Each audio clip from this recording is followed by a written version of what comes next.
Hey everyone, welcome. How are we all doing? Hi Robin, how you doing? Hi, good.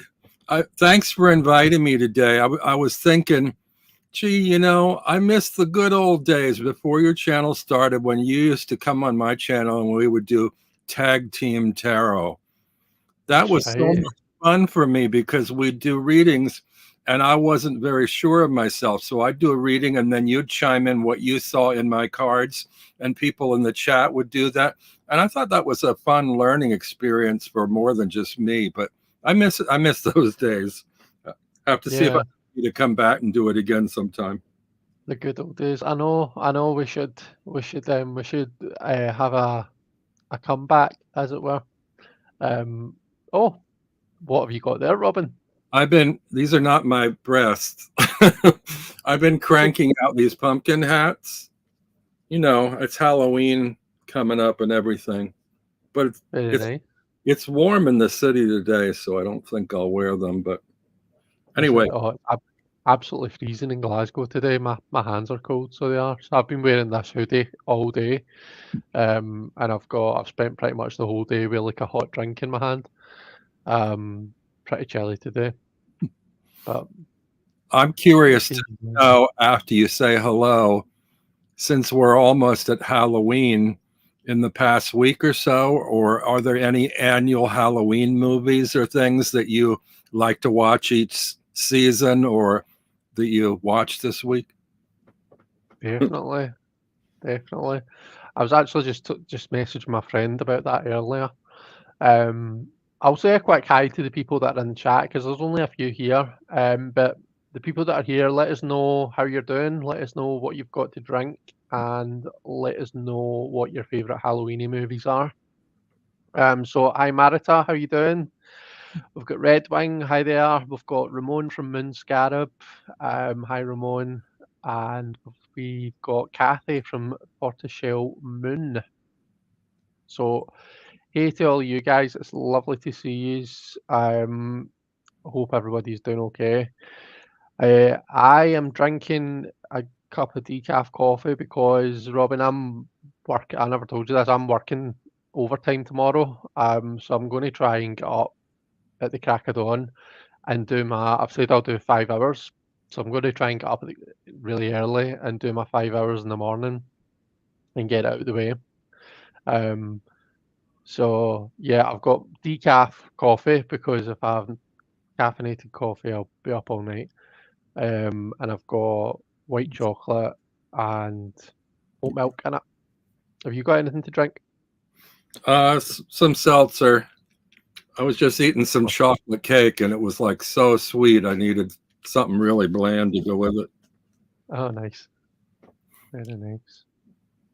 Um, See something we new in StreamYard now. It says that I can connect to comment, which I couldn't do before. But yeah, wait a minute, it's connecting to YouTube though, or I think, or something. it will do that, but that's fine. I think it just connects to it through your own StreamYard, if I remember rightly. But there's another thing you can do, Robin. I should actually have mentioned this before, but you can dual stream. So we could have set this up where we're streaming to both our channels. Uh huh. Um, I think I think I need to. There's like an option I need to go in and tick when I'm setting it up. But if I tick that, then see up the top, there you have the option to like stream to your channel. Um, so yeah, it's Yeah, quite a good rather strategy. do it this way. I don't like it when they do that because then the people on different channels can't Chat. stay together. They're like forced to divide themselves, and I'd rather have them all in one place. Right. Okay. Fair enough. Bidding war over who has the most chatters too. But Yeah. Okay. Um, yeah. You asked about Halloween films, so I'm trying to think. So last year, Hocus Pocus 2 came out. So me and my niece, we sat and had like a wee movie day. We watched the two of them. We watched the first Hocus Pocus and the second one. Basically, had a wee duvet day in the couch and It was brilliant. I was just, and that's why I was texting my friend, who's my niece's mum. I was saying we need to do that again. So hopefully get to do that again this year. But yeah, Hocus Pocus. I think um, I can't remember. I think it might have been this time last year. I was actually really ill, and I had I was or maybe it was 2 years ago, but I watched my way through all of the Friday the 13th films. Okay. Mm, Yeah, when no, you said Hocus Pocus, I thought that sounds pretty wholesome for you, Chris. I expected something much more scary than that. So, I mean, to be fair, I was watching it with, at the time, my 4-year-old niece, so okay. but yeah, I'm a horror fan, so I like my horror films as well. But what about you? Have you got any particular films that you like to watch? Um, I don't think I have yet this week, but I still have several days yet. But um, a couple weeks ago, I actually did drag out Halloween 3 Season of the Witch, which is weird. A lot of people that like the Halloween movies hate that one because it's like it departs from the franchise. But I kind Yeah, of like it. It's really quirky. I don't know if you've seen it, but it's got Stonehenge in it, and it's sort of like Celtic witches, and it's intriguing. It's very different, and I got a kick out of it. But it's sort of cheesy early '80s special effects. But I actually yeah, prefer classic old black and white horror movies from the '40s. Like I right. love things like Curse of the Demon and The Uninvited. Um, yeah, just really old black and white stuff that's very atmospheric and not Right, overly scary. right, okay. I saw a couple that Ramon liked there, The Mothman Prophecies and The Fourth Kind. Okay. I don't know The Fourth Kind. Same, I've not heard of that. I've heard of the Mothman Prophecies. Yeah, I remember buying the Mothman Prophecies book in the checkout line at the grocery store when it came out back in the 70s. And it was one Right. of the scariest books I ever read. It was the Really? first time I had heard of something called the Men in Black because they're featured in that book. And then later, everything changed. And I reread it a couple of years ago. I thought, this isn't scary at all. But at the time, there were so many creepy aspects in that film or in that book. It was prior to their making a film of it. And it was, supposedly based on true things. And the fact that Right, there was that weird stuff going on really kind of shook me up. right, okay. So see when films like see like The Exorcist, for example, Robin, people look at that today and they think, what was so scary about that? How can you take like see the difference? Like, did it feel different when you? I mean, have you seen The Exorcist? Exorcist, I suppose should have been my first I, question. I've seen it a couple of times, and I remember them Yeah. having warnings in the theater that they weren't allowing pregnant women in to the movie because it might Right. cause miscarriage or something crazy like that. And Uh, when I saw it, I thought, oh, well, this is interesting, but I don't think it would particularly give me nightmares. The ones I can't watch actually are from the 80s on when they got into like really gory. Well, I don't like stuff that jumps out at you. So it's like right. any movie that has something that jumps out at you and the volume shoots from 1 to 10. I hate that. And I also don't like human brutality stuff, like Texas Chainsaw. I mean, I don't know, that kind of stuff, Yeah. or where human bodies morph into other things. It's like, oh, it's more than I can bear. And it raises my temperature. I get a fever watching that stuff. So I used to get into the habit when VHSs came out, and I wouldn't see a movie in a theater, but everybody was talking about it. I thought, oh, I should watch that. I would, you, I would get the VHS and fast forward through the entire movie to see what was going to be coming up.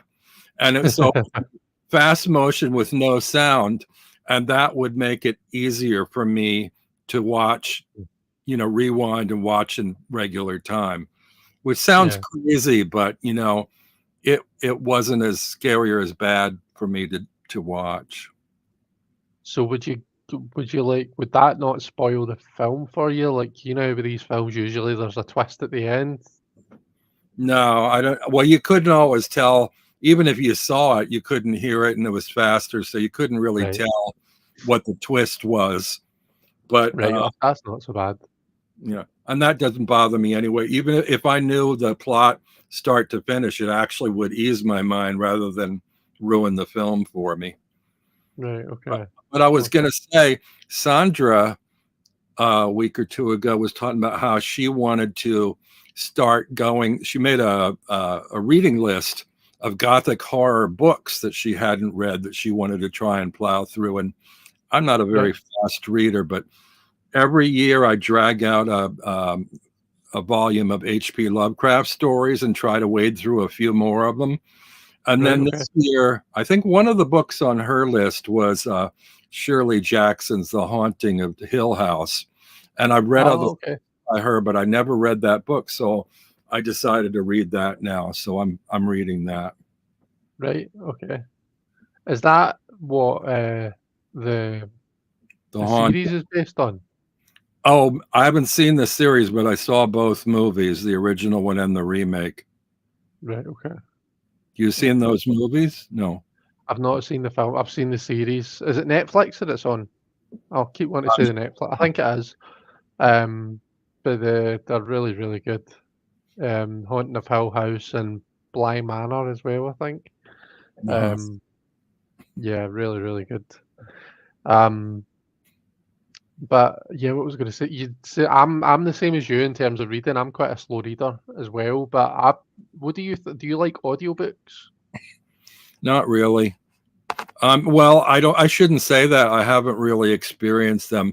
I mean, to some degree, it's more interesting or entertaining if it's a celebrity or somebody I'm familiar with seeing and hearing reading their own book. But generally speaking, I don't like. I mean, I might as well be listening to a podcast or something. I don't know. And I get easily distracted with an audiobook too. But I don't know. I read most everything on my Kindle now in bed at night, so I don't last much beyond a few pages before I fall asleep anyway. Right. Fair enough. I quite like audiobooks because I can listen to a book whilst I'm pottering about the house or taking the dogs out a walk or whatever it is. Whereas usually when I'm doing those things, I can't. I've got to stop. I remember I used to before I drove, I used to read books when I was traveling to work. And yeah, it's so strange to think back now that I'd been sitting there with a book like on the bus and waiting for the bus and stuff, but that's what I used to do. That seems ideal to me if you're driving long distances to have an audiobook going while you're driving. Yeah, exactly. Yeah, and I can do that, because my phone links up to my car and I can listen to whatever I want. Yeah. So yeah, I've definitely done that. Yeah, let me go through the chat and see what people are saying, and say hi to anyone that I've missed. So speaking of listening whilst driving, Debbie is listening to us whilst on our commute. Hi, Debbie. Let's see, Malamir's here. Hi, Malamir. How you doing? Let's see. We've got Kathy says, I'm drinking a vanilla and nutmeg tea and eating a cinnamon bun. For me, it's not Halloween without the great pumpkin, Charlie Brown. I'm afraid the cat can't do Scarify. Donna says, I'm always on the hunt for a good new horror movie, but they seem to be few and far between. Donna, have you seen, I think it's called Malignant. So if you like the Insidious films by James Wan, then check out Malignant. It's James Wan that does it as well, and I really, really enjoyed it. I thought it was really good. So that's one to check out if you like Insidious and those types of films. I wouldn't recommend it. Like Robin, you said you hate like jump scares. I kind of hate them as well, but a good story can make up for that for me. I can't even get through those commercials for the movie, the trailer, let alone all.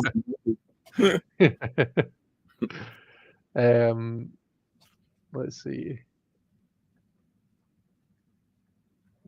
Oh, scary films is what Kathy meant to say. Tony's here. Hi, Tony. How you doing? As is Donna, by the way. I don't know if I said hi to Donna. My preferred subgenres are creature features and hauntings or other supernatural phenomena. Reading is worse than films, says Tony. And Donna answered me. So Donna says that the series are loosely based on the book. That's The Haunting of Hill House. The Haunting of Bly Manor is based on Turn of the Screw. Oh, okay. I didn't know that. I love the free ones available on Prime Audio prescription as well as my credit to spend. Yeah, I've got Audible, and that's really good. I've got a bunch of books on that. Jeffrey and Gerald are both listening and say hi to everyone. Hi Gerald, hi Jeffrey. There's a movie from the early '60s with Deborah Kerr called The Innocents, which is based on the Turn of the Screw. It's black and white, but it's really good and really moody and scary. But also the first Haunting, The Haunting, is with Julie Harris, and it's really good too. So if you haven't seen either of those, I'd recommend it. But it's old style horror movies. Okay, I'll maybe check them out then. Yeah, most of the people that I talk to these days, when they talk horror, they're talking about from the 80s on, Right, yeah. Lilac Tree is new here. Thanks very much for joining us. It's lovely to meet you. I think I saw Insidious and was kind of meh. Fair enough. I really liked it. Let's see. The Fall of the House of Usher is based on pretty much everything that Poe ever wrote. I've seen that when I've been browsing through the streaming services, so I have, but I've not actually clicked on it yet. Robbie is here. Robbie says, I don't know how you can watch horror movies, romantic comedies all the day. It's Halloween, Robbie. I will get you to watch Silence of the Lambs yet. Robbie's my best friend, and it's my life's mission to get him to watch The Silence of the Lambs with me. I want to ask you, if you like Silence of the Lambs, how do you feel about Hannibal? I actually quite like all of the films. So I do. Yeah. I even like see Manhunter, the one with Brian Cox and what's his face? Is that the one with the flaming wheelchair? Yeah. Well, Okay. they both are. They both have the flaming wheelchair. That and Red Dragon. Sure. Oh. I'm not sure which one I saw then. I've seen 2 or 3, I think. So Manhunter came out before The Silence of the Lambs, and that had, I think it's Brian Cox playing Hannibal Lecter, and it had, see the guy that plays Gil Grissom in CSI? Yeah. He played Will Graham. He played the profiler, the cop guy. Then Silence of the Lambs came out, and after Silence of the Lambs, they remade the story that Manhunter was based on, and that came out as the Red Dragon, and that's the one that's got like Ralph Fiennes and I'm trying to think who else is in it. Ed Norton plays Will Graham, and obviously what's his face is playing Hannibal Lecter. Anthony Hopkins. Did you see? I don't know if they showed it over there. The television series Hannibal with Mads Mikkelsen. Yeah. My God, that was really pushing boundaries. I didn't understand how that passed the censors over here. It was so visceral. Right. Every episode was so visceral that I thought, how did they get away with this? Ooh, I think people are really desensitized now. Like when you look at that's like big. the stuff from years ago, compare it to now, I feel as though like there's now it's just normal to have spleens and all sorts flying about, whereas before you would never have seen that. Mm. Simon's here. Hi Simon, how you doing? Tony says Nefertiti, the original, and Dracula Untold are good films for a moody evening. Dracula Untold is really good. I like quite a lot of the Dracula films. Have you seen Robin? Have you seen Dracula Dead and Loving It with Leslie Nielsen? No, sounds like a comedy, right? Kinda, yeah. So it's based on that story. It's based on the Dracula story, but it's it basically takes the piss. It's got like Mel Brooks as Van Helsing and gosh, who else? I don't really know, to be honest with you, but it's I mean it's Leslie Nielsen, so you can imagine what it's like. But it's a good film. My favorite vampire movie is Vampire by Carl Dreyer. I think it's like from the 20s or something. And Right. same sort of era as the original Nosferatu, but if you haven't seen it, it is so moody and surreal and incredible. And it's got a female vampire in it rather than a male. And she's this old sort of crone of a woman. And I think it's based on this story by this French author Le Fanu or something called Camilla or something. That's another book that was on Sandra's reading list. But it's I highly recommend it if you can find it. Vampyr by Carl. Right, okay, Vampire. Yeah. Cool. Okay. Kat Evans is here. Hi, Kat. The Haunting is one of my favourite old movies. Much better than the remake. Julie Harris was awesome. Yeah. Let's see. I don't know if the old movie The Bad Seed qualifies, but that's one of my favourites. Do you like that one, Robin? Not so much. It was a play before it was a movie, and one of my coworkers' father wrote the screenplay for that movie, which was intriguing because he was a kind of a bad seed himself, this guy I worked with.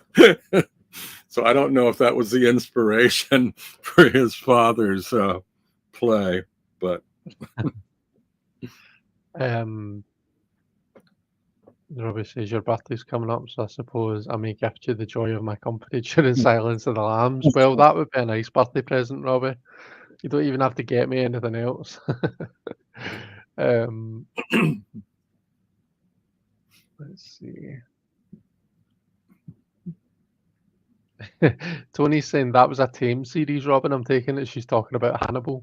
Donna says Hannibal, the series was amazing, but yeah, pretty extreme for TV. I was very impressed by the behind the scenes work that they did on sets.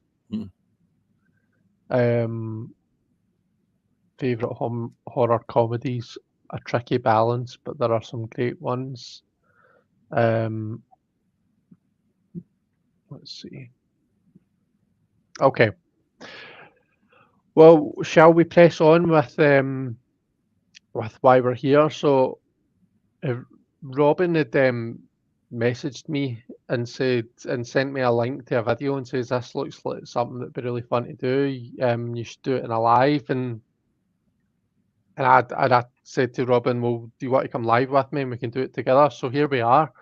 So this is based on Jason from Tarot by the Pines' video. I've linked it in the description, so I have.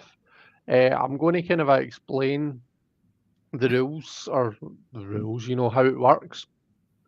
But it's basically a bit of a tarot murder mystery.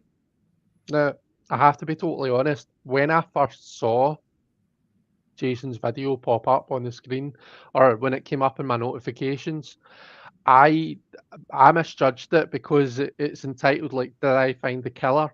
and I thought that it was one of these videos where people are kind of a reading on, current events and stuff that's going on around about, and I just kind of scrolled by it, and I think it was later that day, Robin, that you messaged me and said, check this out, this would be something fun to do. So that was my bad for misjudging it and not actually looking at it.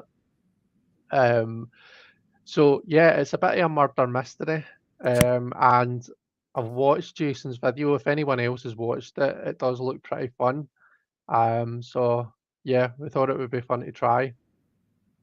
So I've got the step by step in front of me on how to do this. I've got a deck ready to go, and Robin's here to hopefully keep me right.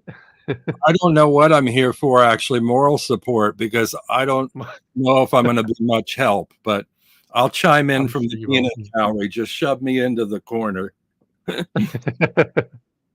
Okay. So I'm going to do this today, folks. I'm using the Murder of Crows Tarot by Crado Roy. This is the edition that's got the kind of the red accents in the cards. So I thought this would be quite a nice kind of a eerie deck to do it with. So I'm going to turn on my table camera just now. I think we're going to try and do it this way so as that you can kind of properly see the cards and stuff. I do have a light on my phone. I'll keep that on just now, but Robin, you can let me know if it's glaring too much on the cards because these are quite shiny cards, so they are. Looks good so far, but I'm hoping you're going to give a brief instruction of how it's laid out and everything. Oh yeah, so I'm gonna go through everything as we're doing it. So the first there's like steps to this. Now I as you can see I've kind of separated my deck out, and how I've done that is I've separated that out into the majors minus the death card. So I've put the death card to the side. I've got the aces, I've got the minors 2 through 10, and I've got the minor courts. Okay. So that's majors minus death, aces, 2s through 10s, and courts.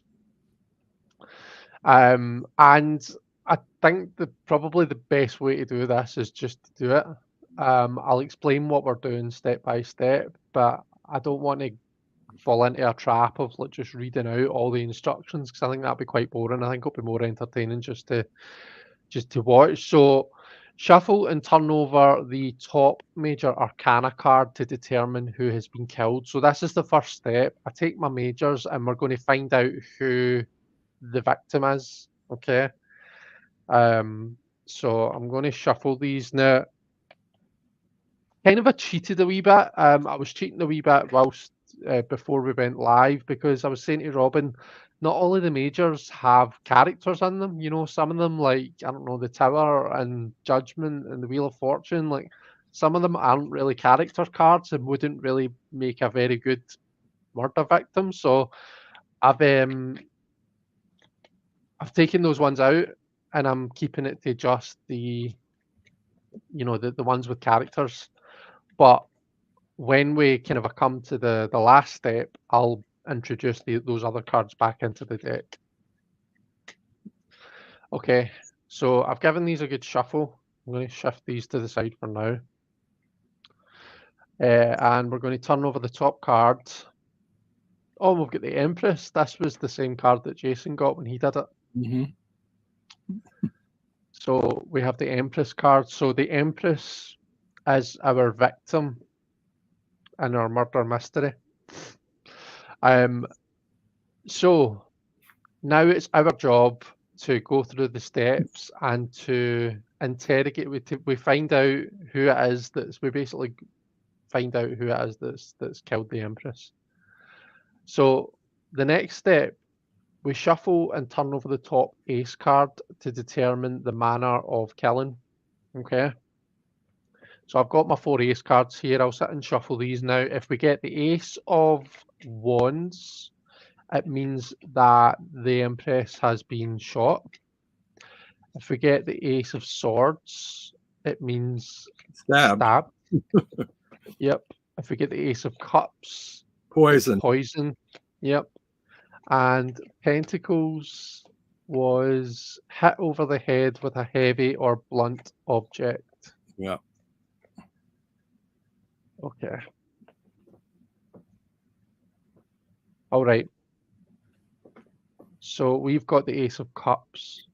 Poison. So our Empress has been poisoned. So I'll pop that beside there. Okay. So I believe that means, so whatever suit is the weapon is from, those are the 4 court cards that are your suspect. Okay. So I think what I might do is I might pop the Empress and the ace here. So our 4 suspects then are our King of Cups, our Knight of Cups,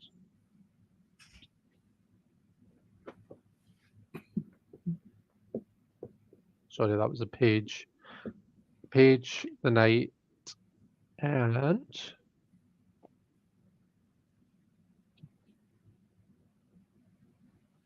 our Queen.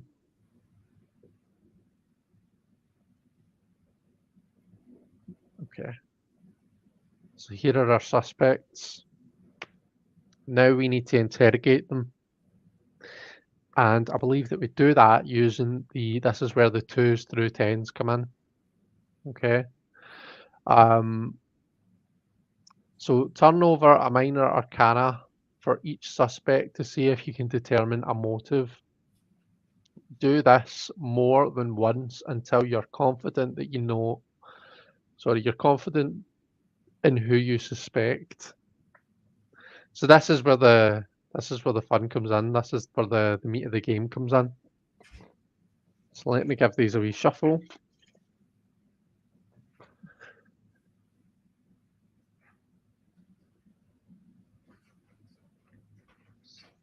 Just looking to see if there's any comments.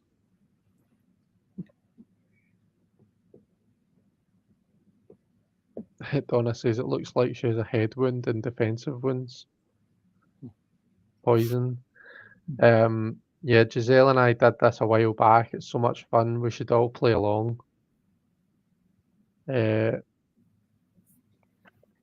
Maybe she hit her head and cut her hand when she keeled over from the poison.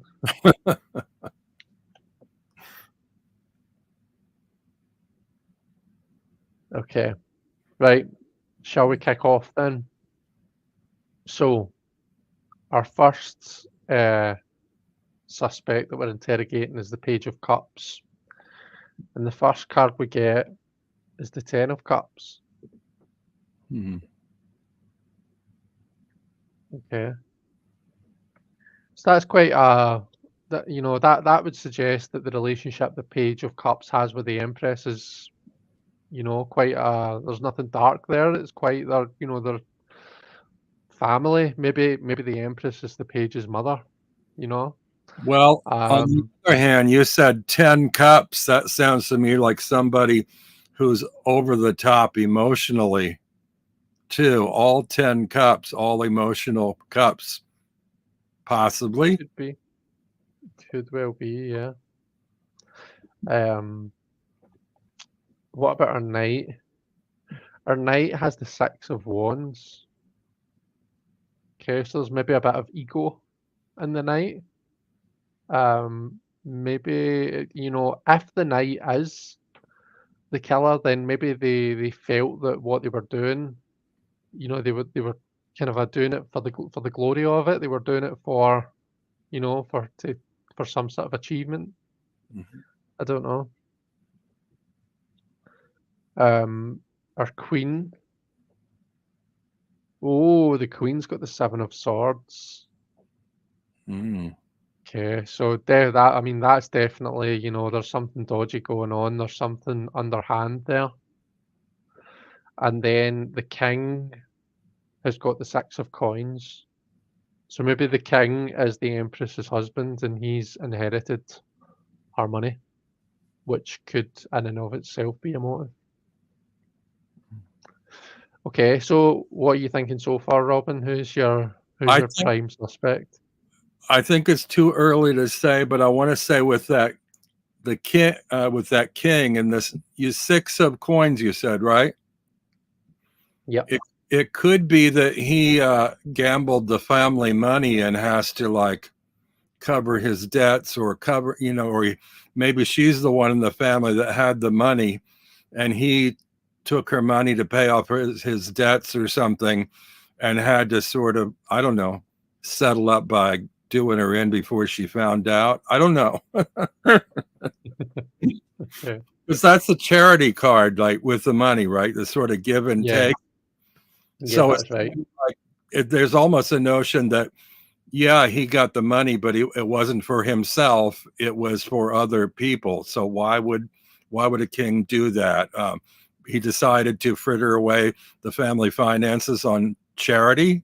I don't know. They could have got into a deadly argument over that. Although he did poison, if he did it, he poisoned her. So I don't know. It's not poison. Doesn't sound to me like something murder of passion so much as some other weapon. See, that's the fun thing about this game. You get into analyzing each of the people through possible intentions from the attitudes or archetypes of the cards. Yeah. It's interesting because I watch a lot of like detective shows and things like Criminal Minds and CSI and things like that. And I think it's Criminal Minds. It says a lot that poison tends to be the murder tool of more typically women killers. I think it's something to do with the fact that it's clean, it just gets the job done. Um, and it's interesting that we have the Queen, who, I mean, is the only person who appears to be, although they're all wearing masks, so how would we know? But we have our Queen, and she's got this 7 of Swords card, which is the kind of there's something dodgy going on, there's something dishonest going on. So I think definitely my prime suspect right now is the Queen every day of the week. Yeah, I think Um, in the first run, I would go with her too. But it just occurred to me that king and the distribution of the money, it could have been a murder for hire. He could be paying off somebody else that he hired to poison his wife. right, okay. Interesting. Yeah. What do you guys in chat think? So, yep, all the suspects, cup cards. Book Bewitched is here. Hi there. That menacing king did it with the cup and the boudoir, says Tony. Or they slipped the poison into her cup at a social gathering, says Donna. Was that for this one, for the night? Let's see. 10 is a lot of skins or sheets to the wind, says Tony. With the 10 of Cups, the page definitely has the means in terms of cups of poison. Yeah, he's got more than enough to do it. Excellent theory, Robin, says Donna. Or he's been given lots of money to his mistresses. And Queenie is trying to stop herself being framed for hobbies and indiscretions. Women tend to use poison more than men, says the Lilac Tree. Yeah, that's what I was saying. They say that poison is a woman's weapon, yeah. Maybe he used a poison that might mimic natural causes. Yeah. or he has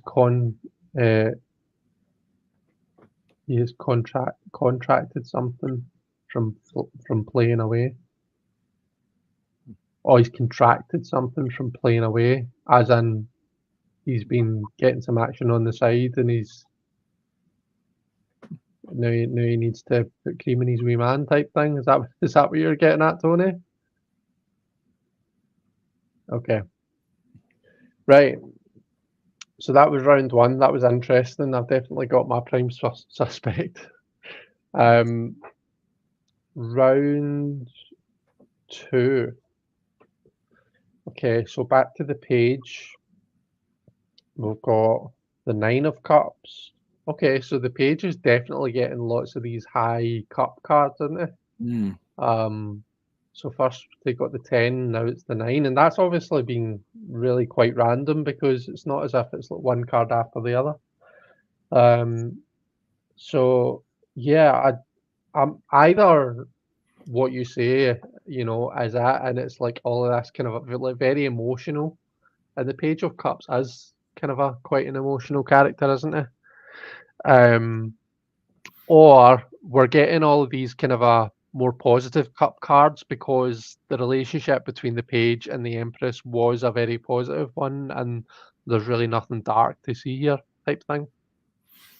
I'm thinking, I'm not sure about the motive yet, but when I look at the page, pages are young and gregarious, and I think of the Page and the Empress and all those cups almost like they're at a party. So it's like the 10 cups is like a whole, the bar, the whole table full of beverages at the party. And the 9 cups is a sort of sense of satisfaction of sitting in front of the table with all the cards. Sorry, I'm referring in my head to the RWS. I'm not as familiar with these particular images. So there's almost a sense of the Page might have taken one of the 10 cups, and because it's at a party, it's easy to slip that cup to the Empress, and spike it with some poison, if it's at in a party situation. But that's more of opportunity than it is motive. So okay. What about our knight? Our knight's got 2 of Pentacles. I don't know. The knight, the cards that the knight's getting just don't really seem to be like, they don't seem to portray him with a great amount of interest at all. They're very kind of a business-like card, so I don't know if what that's saying to me is, do you know what, the knight just, he wasn't really that, interested. I'm not really interested in him right now as a suspect, if that makes sense, based on the cards that are coming up. But we'll see what else comes up. Maybe something else will bring them together. What about you? First card again? The first one was the 6 of Wands. And then this second one was the 2 of Pentacles. Yeah, that's pretty docile. Yeah. What about the Queen? The Queen, my prime suspect. Let's see what she's got. Oh, right. She's got the 4 of Pentacles. Ooh, greed. So she's, greed, financial motive there. Mm-hmm. Yeah, she's my favorite, by the way. Yeah. Yeah, I mean, even look at the character on this card. Yeah. And it seems like there's, it feels like jealousy between the Queen and the Empress. The jealous of the Empress's wealth. Yeah, could well be. And our king gets the 3 of Cups. So it's interesting because when I first pulled the 6 of Pentacles for the King of Cups, I said, well, maybe he's inherited, whatever there was to be inherited from the Empress's death. Potentially he's the Empress's husband. So the fact that we've got the 3 of Cups, I feel like that's reinforcing my view in that regard. That the they're like a couple. He's inherited her money. This could maybe describe the the relationship that they had. Again, I'm not seeing anything too dark here, to be honest with you. I'm definitely drawn towards the Queen. Yeah. What about you, Robin? What do you think? I'm still keeping an open mind. I want to see what the people in the chat are saying. Yeah.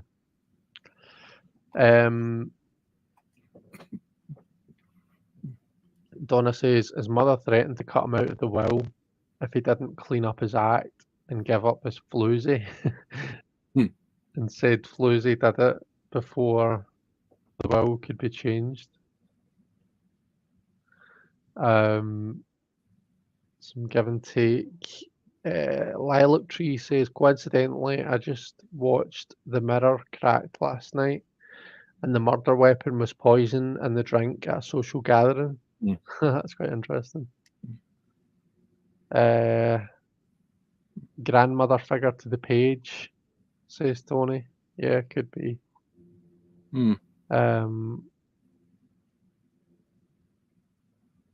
See, or the Queen was trying for her cheating husband, but the cups get mixed. Or so she was trying to get her cheating husband, but the cups get mixed up by the page / grandson, and she got her mother-in-law instead. I don't think we have motive with the page yet, unless he's emotionally all screwed up. Otherwise I don't see in his cards motive there. Yeah. He's still looking for a way out, says Tony. Marita says the Two of Pentacles could be a motive balancing the distribution of wealth by eliminating the one in charge. Could be he was a hired killer. Or I'm seeing a Bram Stoker bed and 3 women seen unfolding, says Tony, for the Three of Cups. I think it was an accident on the page's part, says Donna. Okay. That's interesting. Yeah. Will we go for another round at least and see what we get? Okay, so our page, we've got the Two of Wands. Two of Wands. So this is kind of your typical Rider-Waite-Smith depiction of the Two of Wands. We've got someone who's kind of holding the world in their hands and they're looking out. Yeah, again, I'm not getting anything too sinister from that. No, I mean, I get from those 3 cards under the page, he's young and he's a partier and he's looking to his future. But there's nothing there really, I don't think, that's devious or underhanded. That sounds so typical of any young person that, they're thinking ahead to what they might want to do. But, they at the moment, they're like, tied up in partying. And if there's a relationship there between him and the Empress, I think he's a page, so she's an older figure. So she may be, a maternal figure or a family figure, but other than, killing her off to get her wealth, I don't see that in here. And there's nothing sinister in his cards to indicate emotional instability to the extent that it would end in murder. So I'm at this point, I'm ruling out that page. Okay. Okay, for our night, we've got the Six of Cups. So the Six of Cups is this kind of a history, memories, nostalgia type card. Maybe the knight knew the Empress in the past and wasn't really in touch with her anymore, and that's why we seem to be getting these very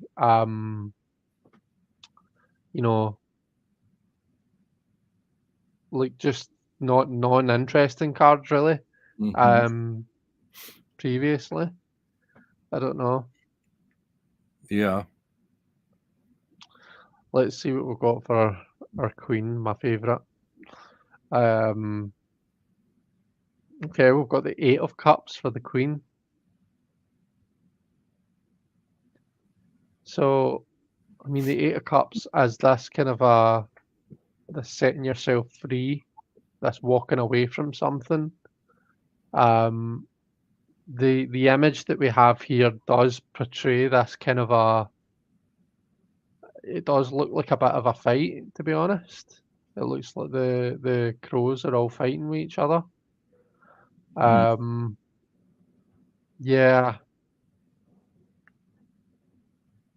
And then for the king, look at the 4 of Wands. Again, this is just another this is another positive, happy, happy families, kind of almost like the wedding card, I'm telling you, I think this king is her husband. Mm-hmm. What are you thinking? I think I think we've narrowed it down to the queen with the most motive. But Yeah. When we get the result, it may not necessarily be the queen, but then we can reflect back on the cards to see how they built their case. But from the evidence that we've been supplied so far, it looks to me like it's pretty much pointing to the queen. What do you think? Yeah, definitely, I agree. I do. So it'll be interesting to see who it turns out to be, and is the queen potentially being framed for the murder by one of the other suspects? Because it seems so obvious that it's her. It just makes me wonder whether she's being framed. Now the rules don't spell it out. It just says multiple goes round. So do you feel like you have enough evidence to make an educated guess now, or do you feel like you need another round of questioning to keep going? I think we've got enough. I think the queen is our culprit. Yeah. So let me catch up on the chat. But so this is how we can keep going and doing this as many times as we want until we feel that we've got enough information to pin it on one of our four suspects. I think the way this has turned out, Robin and I are pretty confident that it's the queen. Let's see what you guys think. Before you pull the actual deciding card, could we go through the queen's row one at a time to see how we built up our evidence against her? Sure. Donna says, "Oh, we saw that. That was when Aurora came in. So Aurora Starcy, hi there. How you doing? Hard to believe Samhain's almost here. The years flew by. I know it really has, hasn't it? Maybe the page and the knight were our kids.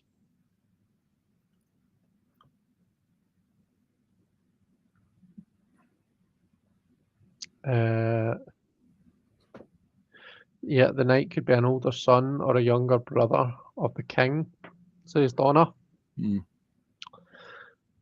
Let's see. Right, okay, Aurora's command's just getting filled in by everyone and what we're doing.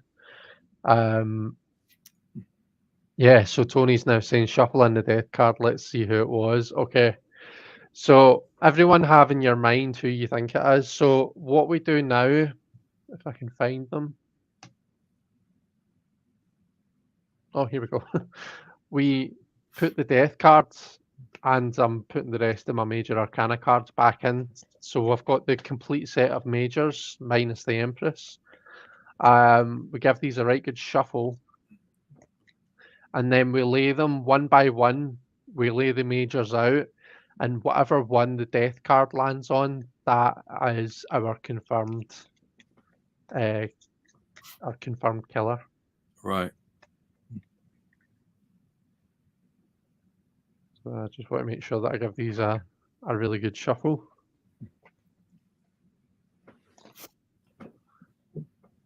When Jason was doing this in his video, it was quick because the death card didn't come out for a while, so there was lots of suspense in it. Yeah. Oh, sorry, Robin, you wanted to look at the Queen's cards before Well, we found out who it was. You can hold off on that, because if it is her, then we can go through it. If it's not her, then I'd say let's go through her row to see how we arrived at that, and the row of the actual murder, and see how they arrived at that, and compare the two. I think that would be interesting. Yeah. Okay.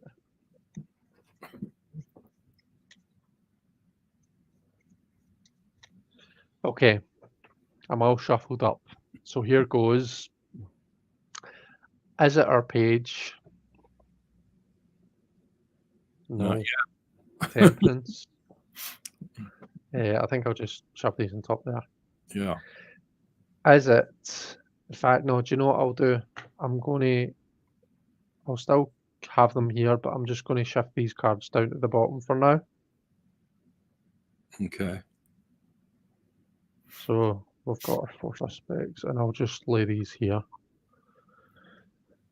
Is it our knight? No. Justice. Is it the Queen? Oh, no, but we've got the Devil card next to the Queen.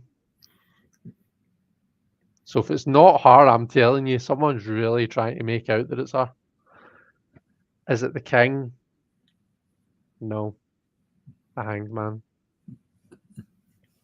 So now we go back. Is it the Page? No. Moon card. Is it the Knight? Nope. Star card. Is it our Queen? No. The Wheel of Fortune. Is the suspense killing everyone? How are you feeling, Robin? Yeah, I think it's going to be in about the 3rd or 4th go around we'll get our death card. Is it the King? No, it's not. The Lover's card. Is it Page? Nope. Magician. Is it the Knight? Judgment. Is it the Queen? Nope. Emperor. Is it the King? No. Hermit card. Back to the Page. Oh, it's the Page. It's the Got the Page. death card. It is the Page. I'm not seeing that, so we'll have to go through there and see how they arrive. I know. Create a story. Okay, so let's clear out our knights. I still want you, take the Knight and the King out, but I want you to leave the Queen and the Page. Queen. I know. Yeah, that's fine.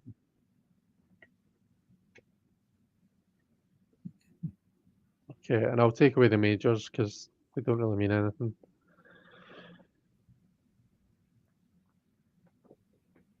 Okay. So armed with that knowledge, let's look again at our page. So for the Page, we got the 10 of Cups and the 9 of Cups. I suppose, remember, the Empress was poisoned. So right away, the weapon of choice was the cup. And then for our Page, we had all of these like cards with loads of cups on them. So maybe the answer was staring us in the face the whole time. And then finally we ended up with we ended it out with the 2 of Wands. That was our last go around? Yeah, so 10 of Cups, 9 of Cups, and 2 of Wands. And then God, Queen. I hold on a minute. I can't get a story out of that. I don't know about you. It doesn't sound to me like overwhelming motive, other than in the 2 of Wands, he's thinking about his future. Like, for some reason, the murder was committed because of his plans for his own future. Yeah. And the 9 and 10 of cups just seems like opportunity with all those cups. How else do we read intention in a 10 and a 9 and a page? They're all at the top. They're all near the top of the deck. Yeah, they're all one after the other. But 9 and 10 I and keep page. looking at those cups and thinking a huge quantity of cups. And generally, both the 9 and the 10 are happy cards. Yeah. Usually. Yeah, I mean the 10 for me is a family type card, and that was why I'd said right away maybe the page is related to the queen or the empress, sorry. The 9 is like a lot of people call the 9 of cups the wish card.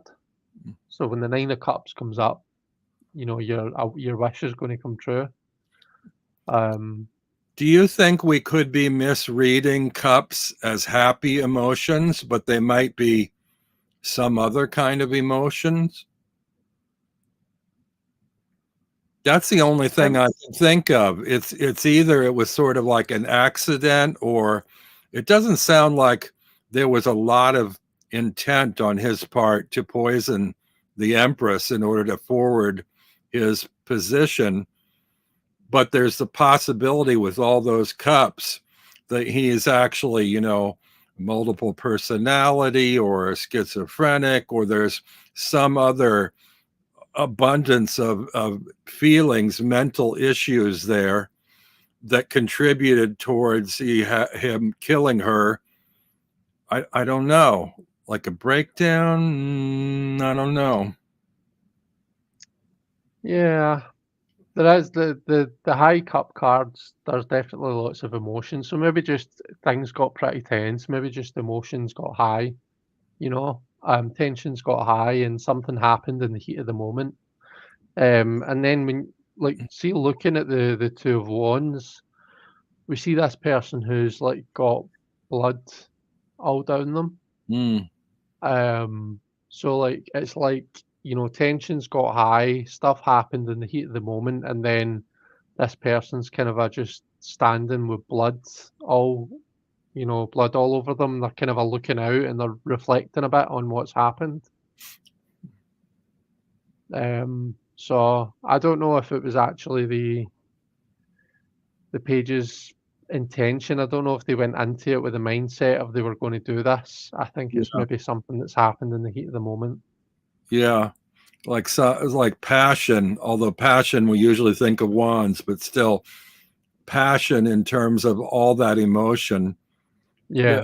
Like you said, a heated argument between them, or he's got other stuff going on in his plans for the future that's got him so consumed with or overwhelmed by his feelings that to some degree it caused him to act out and poison her. I still feel like I keep being drawn back to this idea of a party, because when I think of 19 cups, you know, between the 9 and the 10, that's a lot of poison, or a lot of cups with potential. Maybe she wasn't the intended victim. You know, maybe she just sort of got caught in the fray. Maybe the poison cup was intended for somebody else and she got it by accident at the party. Yeah. I just don't see a lot of motive on his part to do her in, unless it's in that bottom card about his plans to move forward. Yeah. Oh, Yeah, maybe. Kathy Tortoiseshell says she guessed it. He did it for strategic purposes to secure his future. His emotions spilled over and he played on the innocent act to evade suspicion. Okay. Yeah. Let's see. Tony says look at them numerologically instead of cups. So 10 is endings, Yeah. 9 is perseverance, and then 2 is, I suppose, to duality, choices, that kind of thing. the page was going to be disinherited by his grandmother because she found out that he wasn't actually his father's son. But I still think his mother was the real culprit. Ooh, maybe she cut him out of her will because he drinks too much. All those cups. All those cups, yeah, maybe. Maybe the Empress did something to his family that made him wish for revenge, says Marita. Aurora's said a couple of times do a real case next time. I'm not sure if I would be any good at that, but we'll see. Never say never. Malamir says this was a lot of fun. Wish I could have been reading the comments. I had to go get a vaccine now. Hope everyone has a great evening. Thanks for joining, Malamir. Let's see. The page wanted to establish their dominion through inheritance. 9 can be selfish, wish fulfillment. Yeah, Yeah. that's true. We need to pay more attention to the innocent looking parties. Damien. She was messing with the family, future sleeping with his dad. Inheritance was the motive, but he was conflicted. Greed won.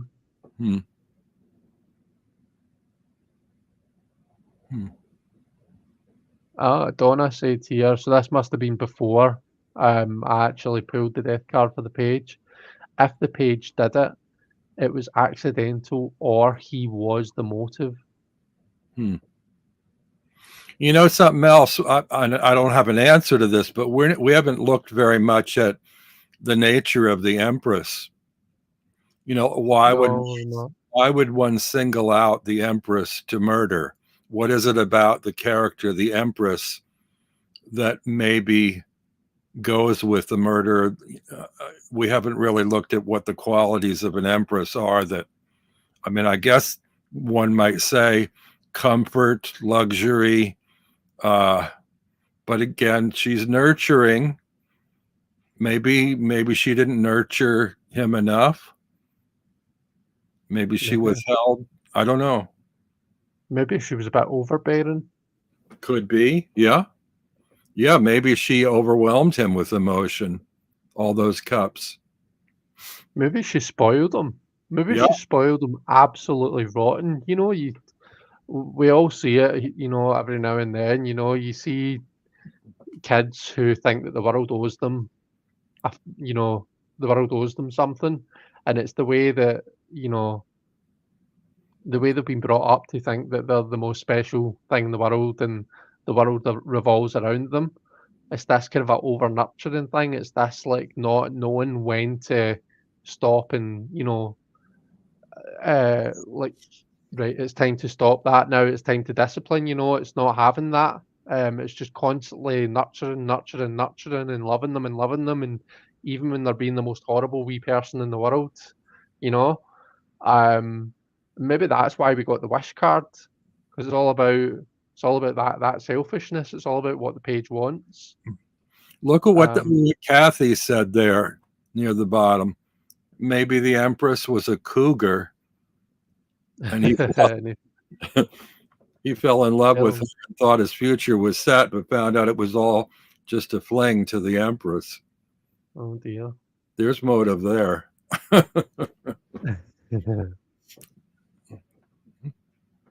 A young Damon Salvatore. Do you know, we were watching the Vampire Diaries yesterday. So we were just, to be honest, I only got like half an episode before Sandy wanted to change it over to play Spider-Man. But yeah, it's funny you say that. Tony says she was banging the king. The page didn't like it.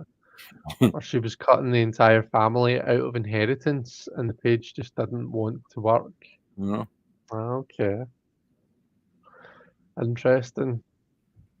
Do you want to look back at the Queen and see what her story might have? Yeah, let's look at her quickly. So we had the 7 of Swords, the 4 of Coins, and the 8 of Cups. Wait, shouldn't there be 4 cards there?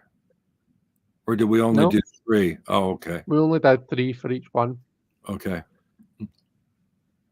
So 7 of Swords, 4 of Coins, and 8 of Cups. So I still think it does kind of a look like, you know, I can justify why I felt like it was the Queen. Yeah, it's sort of like, on these cop shows, we're the DA or we're the cops who got it wrong. We feel like we have enough to pin it on the right person, but, we were missing some element. It wasn't them. But everything points to her. Yeah. Yeah, definitely. It was something sneaky going on. She was greedy, and then she ran away, left the scene. Yeah. Yeah. Never know. Maybe she was involved somehow. That devil card. The devil card came up for the Queen, didn't it? Maybe she's goaded the page on, or maybe she kind of had an inkling about what was going to happen, and she kind of just through greed, she's just kind of she's let it happen. I don't know. I do see an element of competition between queens and empresses. There's a sort of notion of jealousy and power. Yeah, that's true. I see the Empress as kind of being like all 4 of the queens put together. Yeah. Let me see. In that regard, the Empress seems more powerful than any of the single queens. Yeah, definitely. And it's interesting that with the queen we're talking about is the Queen of Cups. So it's, again, emotions. Well, if it's like one woman's emotions juxtaposed to another, the emotion could be jealousy. Yeah. The Queen masterminded it, but the page physically did it. I wondered about that too. It's like, could it possibly be more than one murder? That it was like a conspiracy between 2 people? Yeah. If it was, he's the one that had to pay because death caught him. The Queen got away with it with the 8 of Cups. She left the scene and dumped the whole thing in his lap. Yeah, true.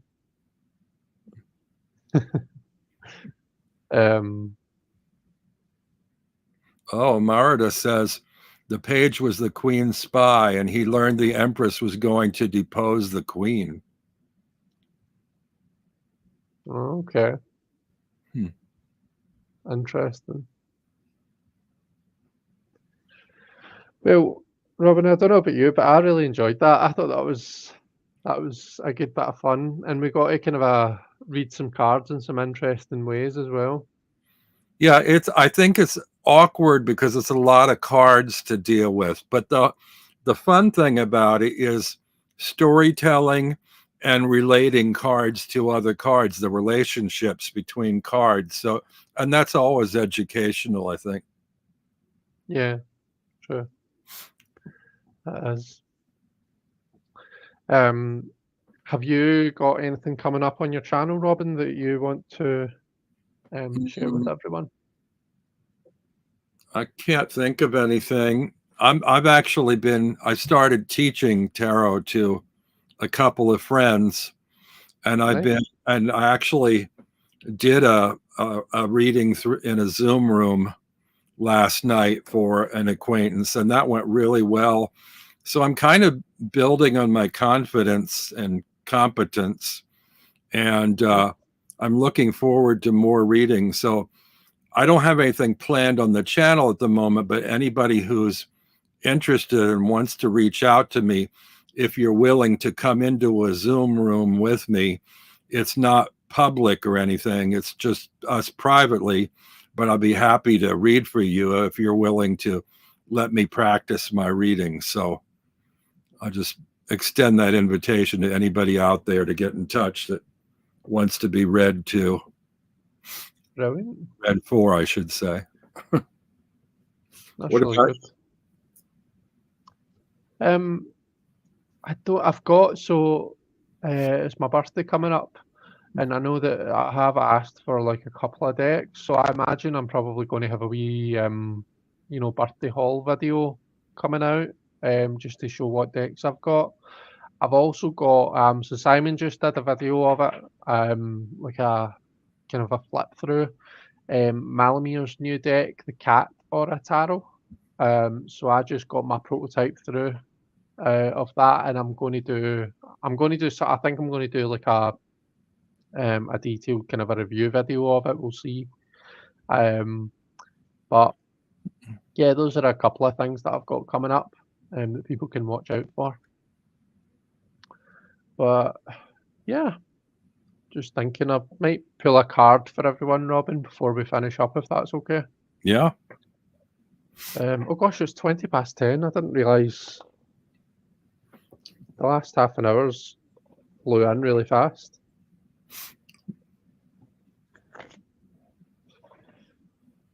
Right. So a card for everyone for the weekend. Martha wants to know when your birthday is. It's the 1st of November, Marita. It's the day after Halloween. Tuesday, right? I think. Wednesday this year. Oh, Wednesday. Yeah, but I was born on a Tuesday. Okay. So our card for the week or for the weekend, folks, is the 7 of Cups. There's two main ways of seeing the 7 of Cups. I think it's either it tends to be about choices or it tends to be about imagination, fantasy, that blur between reality, what's real and what's not.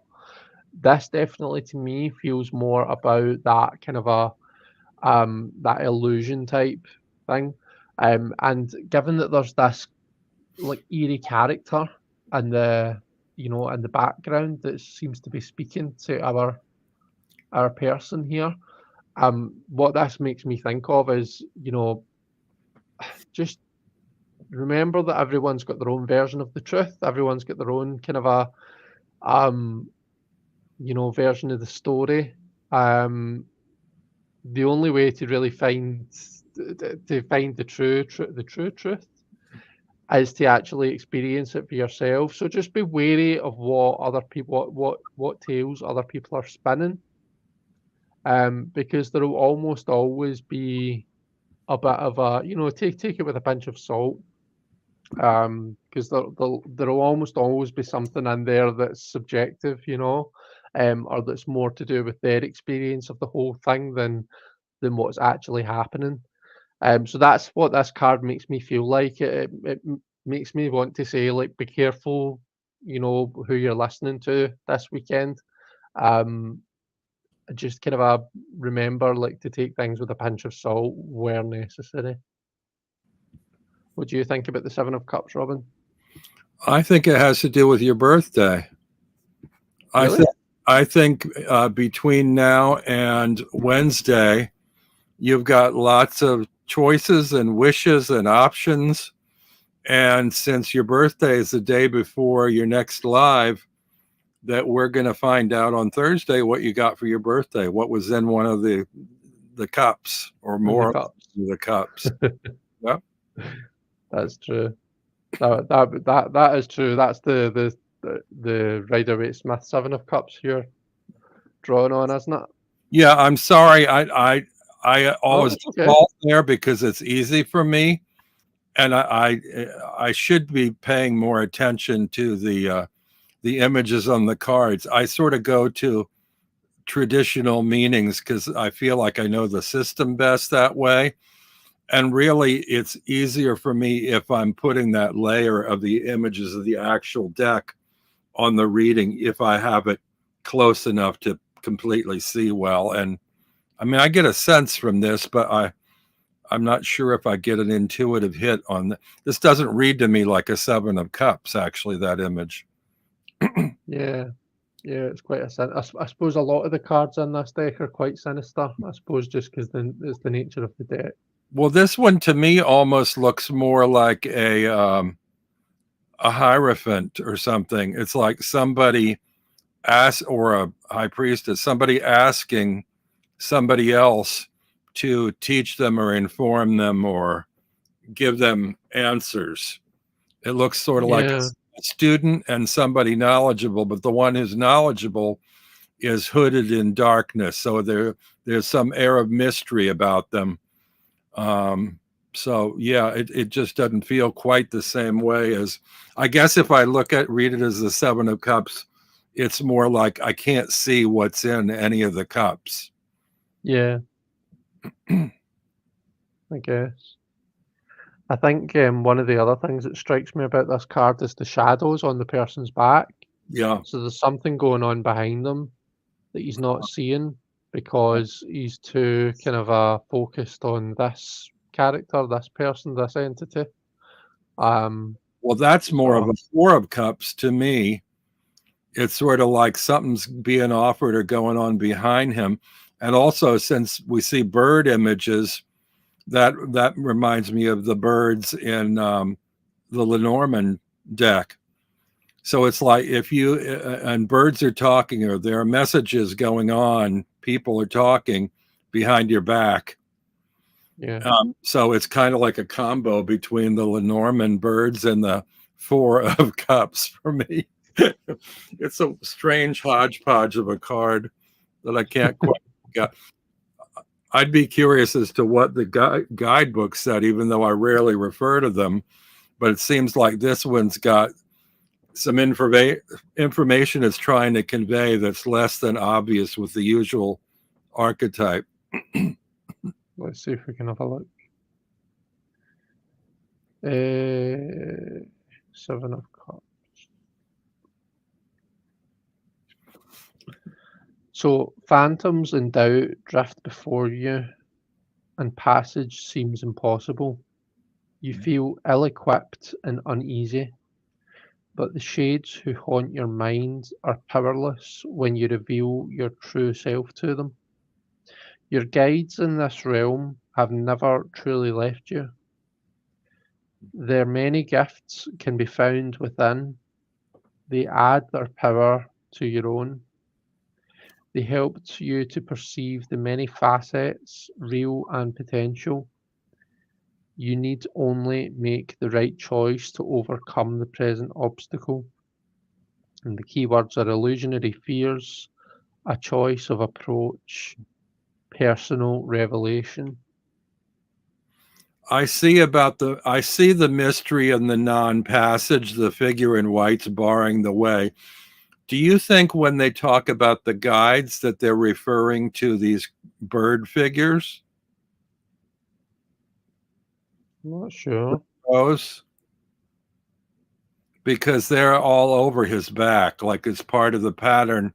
They're sort of Yeah, in him. I just wonder, and I don't know this deck well enough if there's an overall notion about why crows, what the crows say about this deck or about their appearance on the cards. yeah. I think can't quite remember the whole premise of the deck is it's based on this weird realm where I don't know, like everything's kind of a different. It feels like it's meant to be a bit of a twilight zone, but the crows are the ones that can almost phase between the two realms. Wow. I know that I've marked it with one of these because my guidebook has got all these place markers, and I know that one of them explains the premise of the deck. Well, when I think about crows, they're dark, they're mysterious, they fly. Birds speak or sing or communicate, and flying also goes with a sword sign, which is communication. So Yeah, there's some element of mystery communication involved yeah, with crows. So it's Yeah. almost like these are mystery guides, mystery spirits, some sense of communication that's maybe less than obvious. Um, Yeah. So that's interesting, and that works with the seven cups. It's like the answers may be there in any or all of the cups, but it's not quite so obvious, even though you see all the cups. There's Yeah. potential for seven different answers. Yeah. Definitely. Aurora says crows/ravens are often seen as messengers of the spirit world. Speaking of Celtic goddesses, the raven goddess is Morrigan. Okay. Crows have long memories too. Jeffrey's popped in to say hi. Hi, Jeffrey. A lilac tree points out that Seven of Cups is Venus and Scorpio. The hooded figure is keeping his wish list close to his vest. The figure in front is us, desperate to know what he's getting. Well, it's funny you say that, Donna, because there's a gift that Sandy has had planned for me since March. And he's been every so often he'll tease me about it and he'll say, "Oh, I've got you this gift, I've got you this gift," and so yeah, I've been waiting since March to find out what this blooming thing is. So I'm looking forward to that. Can I ask you before we go? I'm curious about your pet family. How are all? I haven't heard you talk about any of them in a while, except Luna a little bit, and I wonder Right, okay. how the others are all doing, and if there's any news there or anything unusual, or just routine. Life goes on. Routine, really. Luna and Sola are my two dogs. They're doing brilliant. They're in their beds just now, I think. But yeah, they're both doing really good. Both coming on really well, so they are. And the two snakes, Loki and Maze, they're both doing really well as well. They're just nothing really that interesting to report on them. They just kind of keep themselves to themselves and come out when it's time to get fed. So yeah, no, everybody's fine. Do you All think doing well. do you think the snakes enjoy attention or would rather be left alone? I'd just probably rather be left alone, to be honest. Mm. That's kind of in their nature. I know that there are some snakes, like you hear about some snakes who they'll come out and they'll kind of poke at the glass and want to, they'll want attention, but I think it's quite rare. They tend to be solitary creatures and they kind of just like their own space. Do you ever let them down on the floor? And if you do, are they fast, or is that something to worry about that they'll get away? It's not something that I make a point in doing. Um, Maze, my corn snake, she's really fast. She's lightning fast, so I wouldn't put her on the floor because I would lose her like that. Yeah. Loki's a wee bit slower, but in saying that, he's not that slow,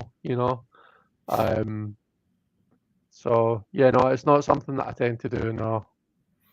I just wonder if it's something where they need some degree of exercise, or that's not really of particular relevance to a snake. So their vivariums are 4 foot by 2 foot by 2 foot.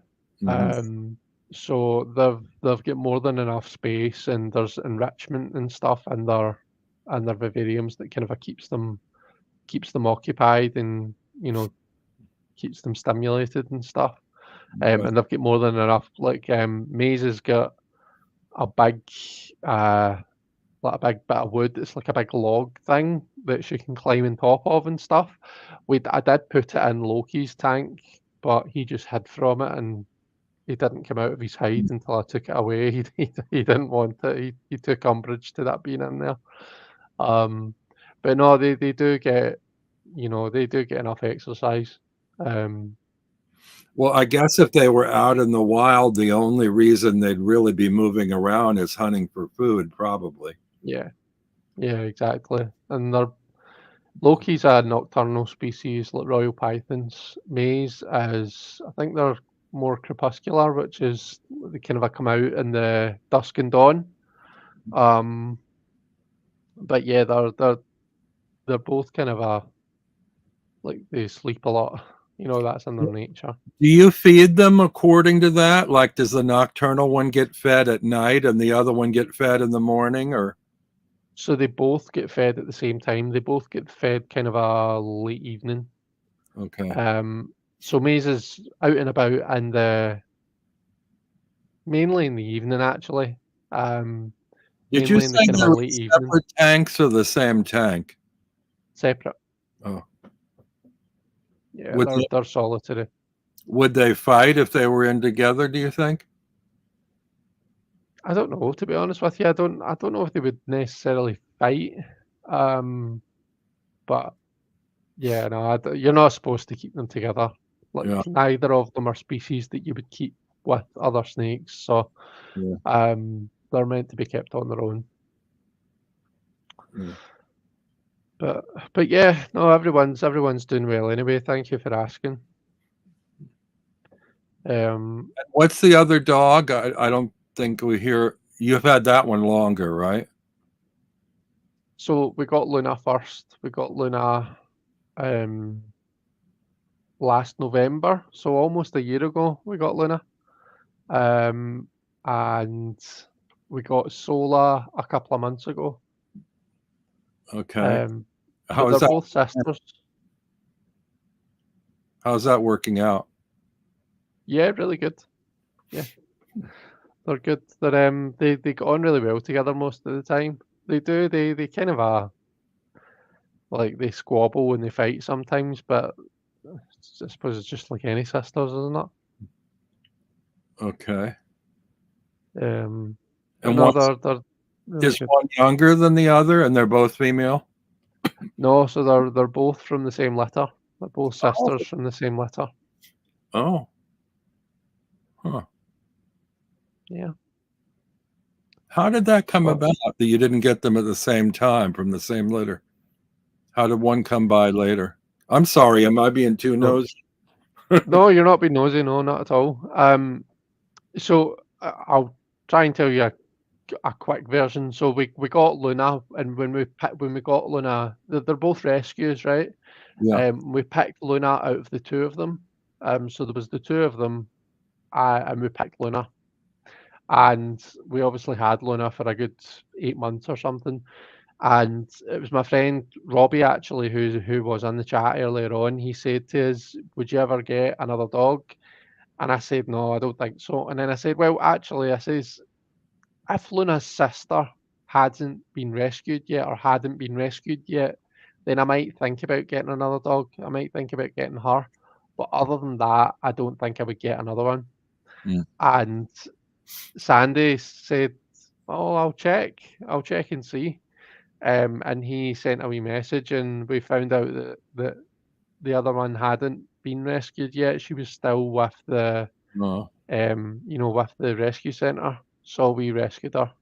And I just thought it'd be nice to kind of reunite them, and yeah, they're really good together, so they are. But yeah, anyhow, I will just scanning, struggling to get my words out, scanning down the chat to see if there's anything, any urgent. I think so. Maritas, I've got a royal python and I've got a corn snake.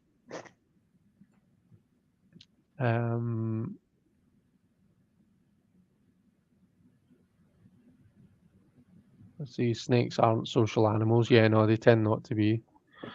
I didn't know the dogs were sisters. Yeah, sisters from the same litter. And yeah, she hadn't. It was a shame that she hadn't been adopted yet. We felt sorry for her, but now she's here, and I think she knows that she's in her forever home now. So she's a happy girl. So she is. They both are. They have very different temperaments. They do, yeah, yeah, they do. Luna's more of an irritating, sometimes batshit like wee dog. So she is. She's like constantly on at you. Sola is more like she's more kind of a wants your approval and wants your attention, and like she's the wee suck up. Do you know what I mean? Mm. Whereas Luna's just likes to be a pet, make a pest of herself. So yeah.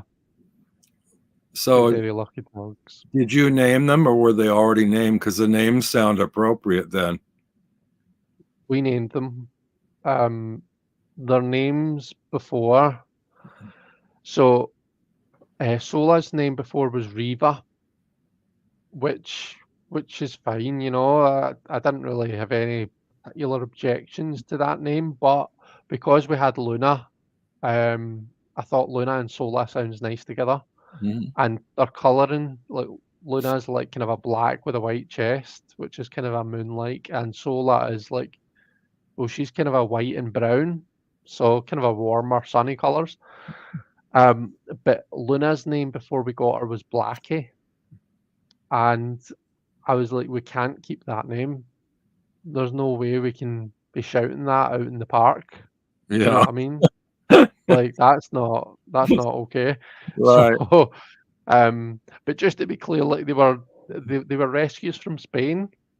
So I don't know if they were maybe named over there like by someone who maybe Spanish was their first language or something. I don't know, but yeah, you can understand why we felt the need to change Luna's name pretty pronto.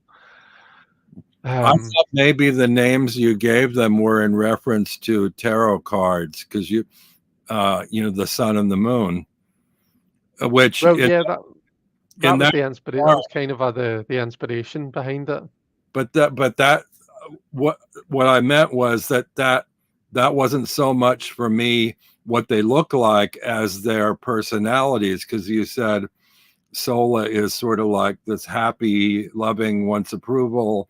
I mean, I think of the baby on the horse, you know, and the sunflower, whereas Luna, it sounds like she's got a dark side, a little unpredictable, a little mischievous, maybe some activity going on that you can't read her all at once. There's like a lot of stuff going on there. It's not as obvious. Yeah. No, their names are very appropriate to them, but obviously we didn't really know their personalities when we named them, so it just seems to have been a happy coincidence that they turned out to them. Which one tends to orbit you more? What one tends to what, sorry? Orbit you more in terms, you know, yeah. 100% Sola. just like the moon and you're the earth is like going around you. Yeah. Yeah, no, Sola definitely kind of a she's more likes me better, whereas Luna I think likes Sandy a bit better. But yeah. Anyway, folks, we shall leave it there. We'll love you and leave you. But thanks very much to everyone for joining us. Thanks for joining in our fun game, or in Jason's fun game that we were inspired by. Definitely check out Jason's video because it's really fun. And subscribe to him if you haven't already. Robin, thank you so much for giving us the idea and for joining me. Well, doing this with me. It's been great fun. Not at all. Okay, everyone, take care, and we'll see you all soon. Bye-bye.